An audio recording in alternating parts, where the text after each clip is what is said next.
Everybody, thanks for tuning in again. This week we're going to be talking about the advantages and disadvantages of selling a vacant property versus selling an owner-occupied property.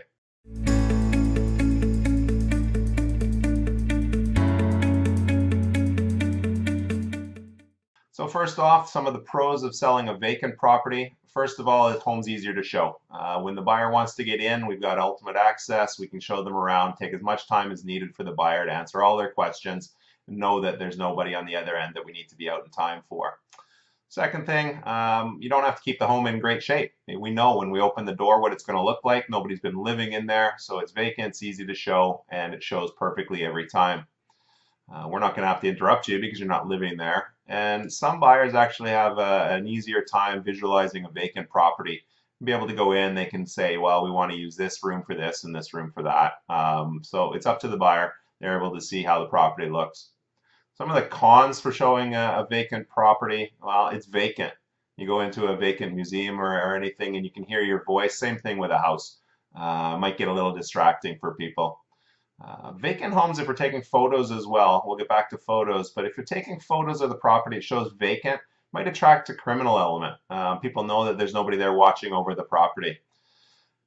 Third thing, vacant homes can also signal urgency on behalf to the buyer from the seller.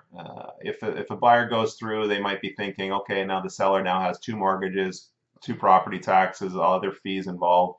Maybe the seller will be open to taking a little bit lower offer just so that they can get rid of some of their costs. So things to keep in mind there. Pros of selling an occupied home, well, your home won't be attractive to criminals for sure because you're there watching over the home. Occupied homes do show better than vacant homes.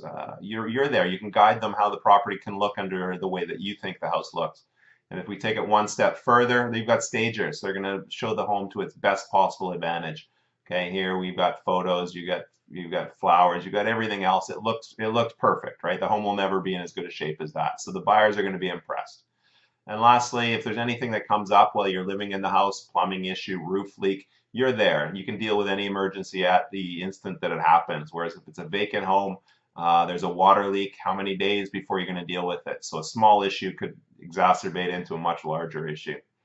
And the cons of selling a actual owner-occupied house, well, you have to keep it clean. Okay, you're going to be dealing with life goes on, busy day to day. Your realtor phones. We've got a showing in a few hours. Okay, time to clean up, put everything back where it belongs. We all have too much stuff, so it takes a long time to get everything back. We want to show the illusion of the reality of the house, not your toys and everything else that's out there. Last thing, it's inconvenient to you.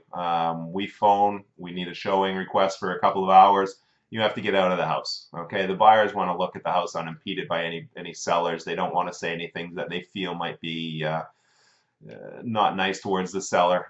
So you need to be out for half an hour. There's a few of the pros and cons of selling a vacant property versus an owner-occupied property.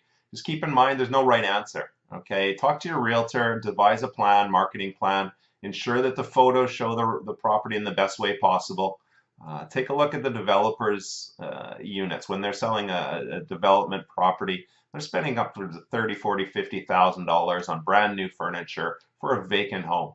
When you buy that house, it doesn't come with that furniture, but they believe they're getting the return on it just because it shows perfectly at the end.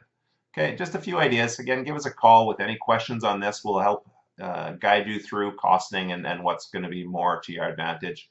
On this video format, if you have any questions, let us know. I'd be happy to make a video for you. It's a good way to get word out to other people. And that's it for this week.